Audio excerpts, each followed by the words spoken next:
तो बच्चों, आज हम लोग एक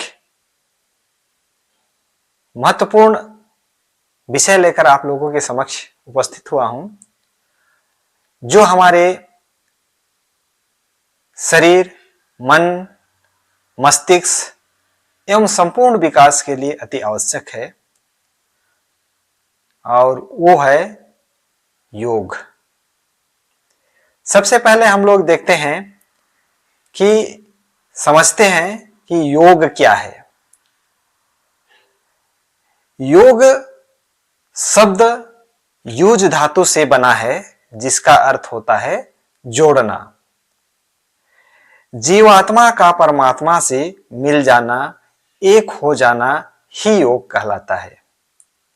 या फिर हम दूसरे शब्दों में कहें तो योग शब्द का अर्थ है जोड़ना या जुड़ना या एकजुट होना, जुड़ना या एकता। हम योग को कह सकते हैं योग जुड़ना या एकता है। योग का मूल अर्थ है मन, शरीर और आत्मा को आपस में जोड़ना या फिर व्यक्तिगत चेतना को सार्वभौमिक चेतना में जोड़ना। योग को हम कह सकते हैं कि योग एक साधन है। योग एक ऐसा साधन है जिसके माध्यम से व्यक्ति अपने आप को बेहतर ढंग से समझ सकता है और अपने जीवन में संतुलन ला सकता है।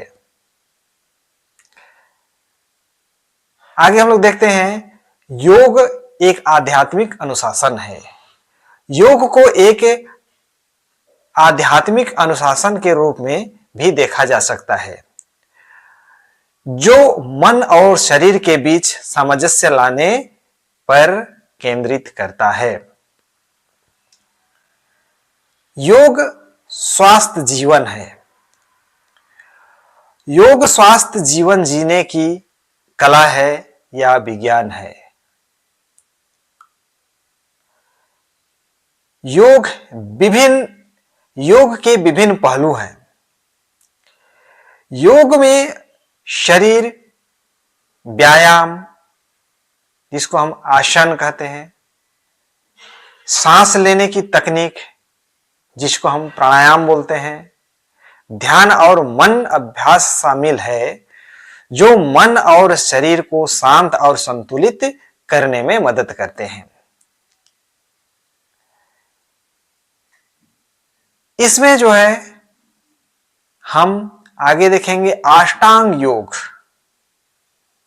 योग के द्वारा व्यक्ति विभिन्न दशाओं को पार करता हुआ व्यक्ति मन और आत्मा शक्ति का विकास करता हुआ आत्मज्ञान को प्राप्त करता है। हमारे ऋषि मुनियों ने योग के द्वारा शरीर, मन और प्राण की शुद्धि तथा परमात्मा की प्राप्ति के लिए 8 प्रकार के साधन बताए हैं, जिसे हम अष्टांग योग कहते हैं। इसमें है, पहला है यम, दूसरा है नियम, और तीसरा है आसन, चौथा है प्राणायाम, पांचवा है प्रत्याहार, छठवां है धारणा, और सातवां है ध्यान, और आठवां है समाधि। तो हम लोग इन 8 योग के जो अष्टांग योग है, जो यम, नियम, आसन, प्राणायाम, प्रत्याहार, धारणा, ध्यान और समाधि, इसके बारे में और विस्तृत हम लोग जानकारी प्राप्त करते हैं। पहला है यम। सामाजिक व्यवहार में आने वाले नियमों को यम कहते हैं, जैसे किसी को न सताना, यातना न देना, लोभ लालच न करना, चोरी डकैती न करना, अर्थात कोई ऐसा कार्य न करना जिससे मानव समाज को किसी भी अंग का अहित होता है, जिसे हम यम कहते हैं। अष्टांग योग का दूसरा है नियम। इसका संबंध आपके अपने व्यक्तिगत व्यवहार से है। व्यक्तिगत व्यवहार, चरित्र, आचरण, व्यवहार उत्तम होना चाहिए। जब आपको आपका अपना चरित्र उत्तम हो, आप समाज के श्रेष्ठ अंग बन जाएंगे। श्रेष्ठ समाज उत्तम व्यक्तियों से ही मिलकर बनता है। तीसरा है आसन। विकास के लिए जो यौगिक क्रियाएं की जाती है उन्हें आसन कहा जाता है। चौथा है प्राणायाम।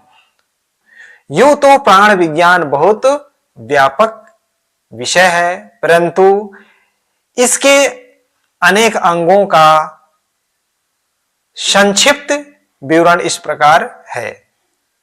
प्राण आयाम अर्थात प्राणों का आयाम। हम इसको कह सकते हैं प्राणवायु को संतुलित रूप लेना। दूसरा हम कह सकते हैं नियमित रूप से गहरी और लंबी सांस लेना। और कह सकते हैं तीसरा हम प्राण पर सदैव ध्यान रखना। पांचवा है प्रत्याहार। किसी भी वस्तु में लिप्त न होना, जैसे जल में जैसे कमल है, जग में वैसे ही रहना, पर वह जल में गीला नहीं होता है, उसी प्रकार रहना। संसार में आसक्त भाव में रहना प्रत्याहार है। छठवां है धारणा। देश बंधु चिकित्सा धारणा। चित्त को किसी एक विशेष में स्थिर करने का नाम है धारणा। अपने मन को एकाग्र करना, एकाग्रचित्त करना ही धारणा है। यह बहुत बड़ी बात है और जीवन में सफलता की कुंजी है। सातवां है ध्यान। तत्र प्रत्यागिता नाम ध्यानम। ध्यान धारणा शक्ति का प्रसार है। प्रभु का चिंता करना और उसके स्मरण में चित्त को लगाना ध्यान कहलाता है। आठवां है समाधि।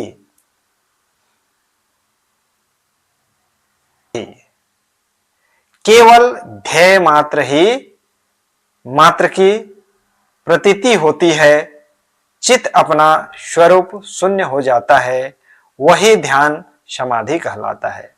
समाधि लग जाने पर मनुष्य के अंदर से स्वतः ही प्रकाश दिखने लगता है।